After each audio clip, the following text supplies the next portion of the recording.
Hello there, Sandra Thomas here from your Glorious Ascension Journey Enlightened Services. How are you all doing? And this is episode 8 of Something About Codes, with the intention of giving you a little bit more background understanding of what these numbers mean.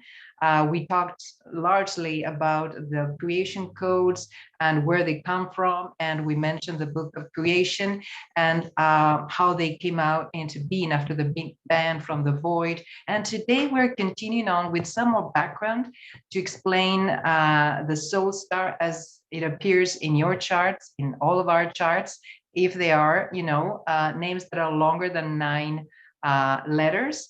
And also what happens with those that have a smaller number of letters, and so the structure will be different. So let's get into it. And today as well, we're going to talk about codes number 16 and 17 more in depth. So let's dive into it. So we mentioned that in the soul purpose system, we enter our birth names. Usually we have a middle name, so it would be 3 parts to it: the first name, the middle name, and the family name.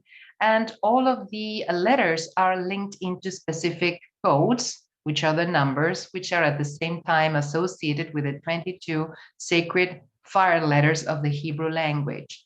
And if your name has more than 9 letters, the sacred structure that comes out is a 6-pointed star, or Star of David, in 2D, I would say, but you can also consider it as Metatron's cube or the Merkaba if you consider this structure 3D, 3-dimensionally, right? So what happens is that all those letters and the numbers are placed around the star up here in all of these points, which are the different aspects of the star, and they're added up. And within each of the points or aspects of the star, you will have a creation code.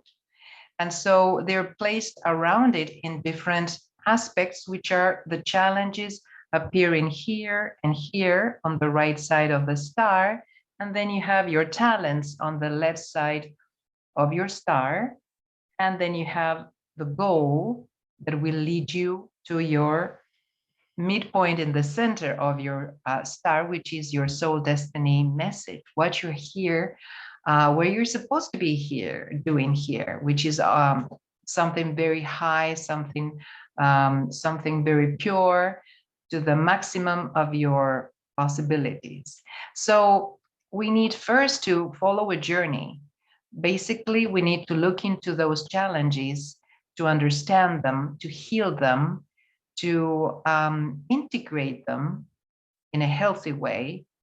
And once we've done the healing of all of these aspects, the understanding the lessons that we came here to learn and to heal, and then move forward with our lives using our talents, and then coming into the direction of our goals. And when our goals are in alignment with what we truly came here to do, then it will be easier for us to be, really closer to fulfilling our highest soul mission. And therefore, today we'd like to share with you something about the challenges, what they mean.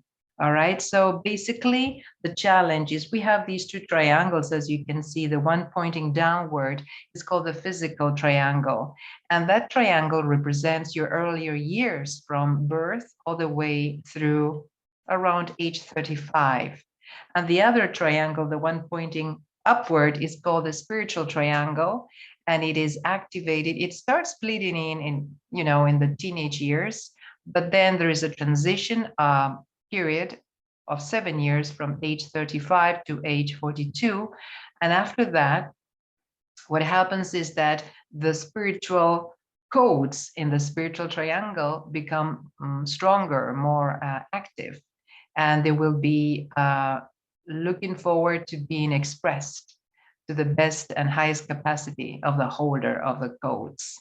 So yeah, speaking about the challenge, positions on the right. So if we look into the downward triangle, the physical triangle, which represents all of the years where you built up your skills, where you learned everything since you were a toddler, you learned how to speak, how to go to school, you learned all of the, whatever was expected for you to do, whether it's good or not so good, but this is the pillars, the foundational years where we learn our skills, all of them. And even socially, we learn how to, interact with other people, starting, of course, in the family. So these challenges here will be showing you what aspects of your personality you're still um, here to resolve. So usually what is here in the physical challenge position up here, that will mean the portion also of the karma that needs to be healed that you decided to take on before birth as part of the collective. So we have also an aspect of us which is not just our own personal karma or imbalanced energies, which is basically an illusion, because at soul level there's no karma, because we're perfect, we are ascended, we are fulfilled.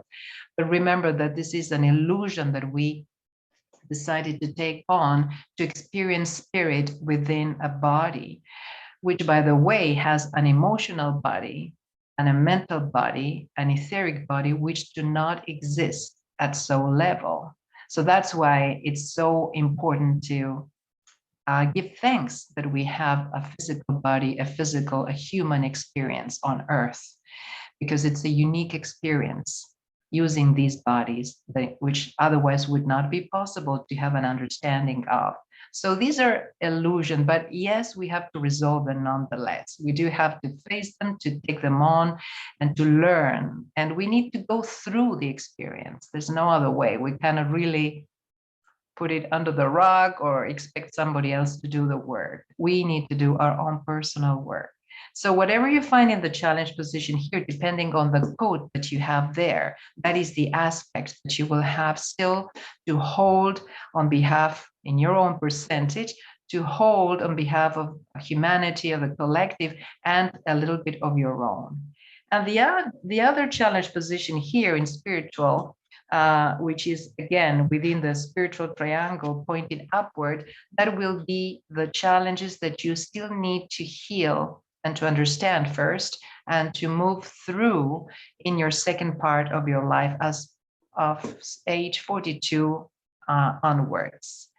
So I hope that this can help you a little bit understand what those challenge codes may be if you have your own chart. And next time I will speak about more codes in other videos and in other positions, in talents positions. So let's take a look at those two codes of today.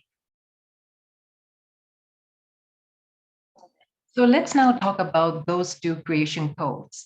The first one of today is creation code 16, a yin, and this is divine authenticity. So what this means is that if the person is holding this creation code in the positive expression, then this person will be all about being authentic, real. People like the 16s because they look, really very approachable, friendly, and they have great qualities of leadership. So it's kind of, they are magnets. They can attract people to some sort of common purpose or some sort of job, and they're very reliable and determined. That's why they really make great facilitators and leaders of some sort of project.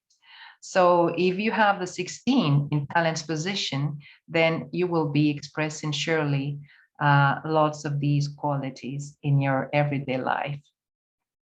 Let's take a look at the other code. And so what about creation code 17, which is Per? This is what it looks like. Yes, and it means divine mouth. These people holding these energies in their chart, in their blueprint chart, will express when in the positive skills and abilities of public speakers, communicators. They're great writers. They can be great teachers. And they are also under the polarity theme of master and slave. So they may experience at some point that they have been under the power of other people, or they may be overusing their own power.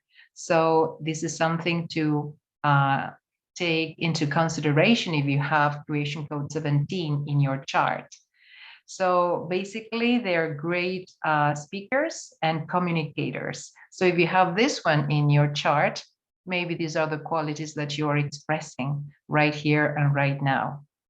I'm hoping that all of this information can give you more understanding of this amazing soul purpose system. And as always, acknowledging that this is based on Ariella Indigo soul purpose ebook and also her oracle cards. I hope to see you in our next episode with more of all of these amazing creation codes, the fire letters. I hope that all of this information has been of great use and value for you. If you have the Soul Purpose Soul Star Blueprint illuminated, this is additional information. If you're planning on having it done, this is some of the information and much more that you will get when you have it illuminated. So this is all for now. Hope to see you in our next episode, episode 9, with more creation codes and more information of something about codes. Bye for now. Take care. Namaste. See you soon.